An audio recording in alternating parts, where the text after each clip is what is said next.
नाशकातील ढोंगी नराधम बाबा अशोक खरातनं हतबल स्त्रियांचा फायदा घेत त्यांची वर्षानुवर्ष फसवणूक करत शारीरिक अत्याचार केले।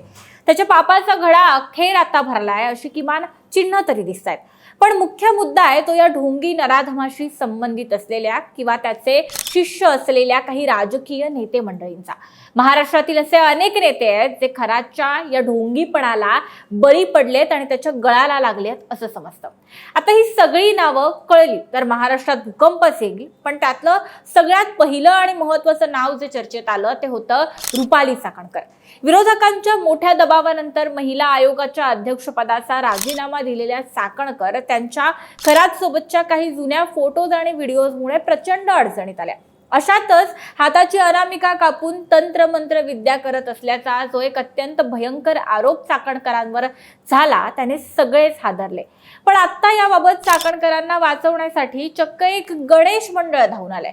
आता हे मंडळ नेमकं काय म्हणतंय, या मंडळाचा यामध्ये काय संबंध आहे, चाकणकरांवरील आरोपांवर पडदा टाकण्याचा हा प्रयत्न होतोय का, आणि हे एवढे प्रयत्न होऊनही कोणते प्रश्न आजही कायम राहतात, सगळं पाहूयात या व्हिडिओच्या माध्यमातून। लगेच व्हिडिओला सुरुवात करूया। नमस्कार, मी गौरी आणि तुम्ही पाहत आहात प्राईम टाइम महाराष्ट्र। सुरुवातीला एक महत्त्वाची आठवण, तुम्ही जर अजूनही आमचं चॅनल सबस्क्राईब केलं नसेल तर ते जरूर करा।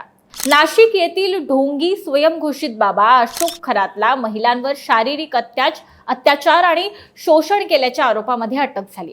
त्यात राष्ट्रवादीच्या नेत्या रुपाली चाकणकरांवर खरातशी जवळचे संबंध असल्याचं निदर्शनास येताच महिला आयोगाच्या अध्यक्षपदाचा राजीनामा देण्याची वेळ आली।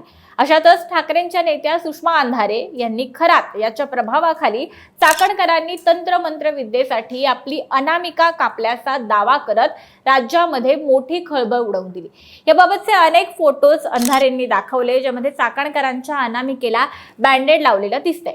दरम्यान आता याबाबतचा एक व्हिडिओ समोर आलाय, ज्यामध्ये रुपाली चाकणकरांचं निवासस्थान असलेल्या धायरी परिसरातील काही लोक या अनामिकेला झालेल्या जखमेबाबत सांगताना पाहायला मिळतात।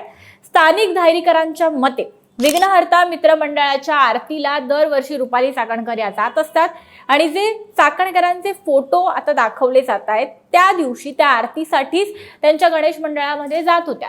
तेव्हा काही लोक त्यांना रिसीव्ह करायला जात होते आणि तेव्हा गाडीच्या दरवाजामध्ये त्यांचं बोट अडकलं आणि त्यांच्या बोटाला तेव्हा जखम झाली आणि रक्त येत होतं।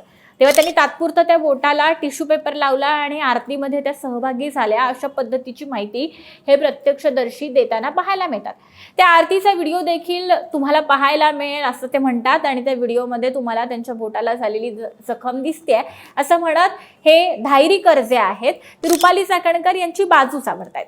याशिवाय धायरीकर पुढे असं म्हणतात की हे जे फोटोज आणि व्हिडिओज सध्या रुपाली चाकणकरांचे व्हायरल होत आहेत ते फक्त धचा मा करण्यासाठी होत आहेत, कोणतीही शहानिशा न करता चुकीची माहिती दिली जाते। तेव्हा नेमकं काय घडलं हे आम्हालाच प्रत्यक्षदर्शी म्हणून माहिती आहे, मात्र अंधश्रद्धा म्हणून ते चुकीच्या पद्धतीने फोटोज दाखवले जातात, कोणतीही पोस्ट केली जाते आणि ती शहानिशा केल्या विना केली जाते, अशा पद्धतीचा आरोप हे धायरीकर करतात आणि चाकणकरांची एकंदरच बाजू सावरण्याचा प्रयत्न या सगळ्यातून होतोय। शिवाय बदनामी करण्यासाठी हा अत्यंत चुकीचा प्रकार सध्या सुरू आहे असं सुद्धा म्हटलं जात आहे। आता धायरीकर आपल्या या व्हिडिओमधून नेमकं काय म्हणतात। एक वर्षी ताई आमच्या इथं आरतीसाठी येतात, त्या दिवशी पण आरतीचं नियोजन आम्ही ताईंना घ्यायला रिसिव्ह करायला वरती गेलो होतो। गाडीतनं उतरताना गाडीच्या जेव्हा दरवाजा बंद करताना ताईंचं बोट तिथे अडकलं, क्षणाचा तिथं ताईंना रक्त वगैरे येत होतं, तेव्हा शेजारच्या दामिनवाल्यांनी त्यांना जखमी करून तसंच ताईंची टिश्यू पेपर लावून ताई खाली आरतीला आल्या। मंडळाची जी आरतीची व्हिडिओ आहे ती आता इंस्टाग्राम अकाउंटला पण आहे विघ्नहर्ता मित्र मंडळ, त्यामध्ये पण तुम्हाला व्हिडिओमध्ये ताईंची एंट्री दिसेल, त्यामध्ये ताई टिश्यू पेपर लावून खाली आरतीला आल्या आहेत। तिथं ताईंनी आरती केली, ताईंचा सत्कार केला, त्यामध्ये ताईंच्या हाताला जखम दिसेल। आणि आता जो आम्ही पाहतोय की जो फोटो व्हायरल होतोय तो पूर्णपणे धचम केलेला जातोय। ठीक आहे, काही क्षणासाठी आपण हे मान्यही करूयात की चाकणकरांवर होणारे हे सगळे आरोप चुकीचे आहेत, पण मग हे गणेश मंडळ आता इतक्या उशिरा या आरोपांचं खंडन करण्यासाठी का पुढे आलं, हा पहिला मुद्दा। कारण हे आरोप हे फार पूर्वी झालेले आहेत, त्याला अनेक दिवस उलटून गेलेत, त्यानंतर राजीनामा देण्याची वेळ चाकणकरांवर आली। मग या दरम्यानच्या दिवसामध्ये हे गणेश मंडळ नेमकं कुठे होतं। दुसरा महत्त्वाचा मुद्दा हा रुपाली चाकणकरांनी आपला राजीनामा दिल्यानंतर पत्रकारांशी बातचीत केली. पत्रकारांशी त्या बोलत होत्या. यावेळेला त्या हे बोलत होत्या की आपल्याला जे फोटो दाखवले जात आहेत, आपले जे फोटो दाखवले जात आहेत ज्यामध्ये आपल्या बोटाला जखम दिसते ते चुकीच्या तारखेचे दाखवले जात आहेत. पण मग त्यावेळेला आपल्या बोटाला नेमकी कशामुळे जखम झाली होती या संदर्भात कुठलंही स्पष्टीकरण स्वतः चाकणकरांनी का दिलं नाही. आणि तिसरा आणि अत्यंत महत्त्वाचा मुद्दा की सुनील तटकरे यांच्याही बरोबर त्याच बोटाला म्हणजे अनामिकेला झालेली ही जखम हा निव्वळ योगायोग मानायचा का महाराष्ट्रानं? मी मगाशी म्हटलं त्याप्रमाणे या प्रकरणात अनेक नावं आहेत, अनेक प्रकरणं आहेत. बाहेर आली तर महाराष्ट्र हादरेल.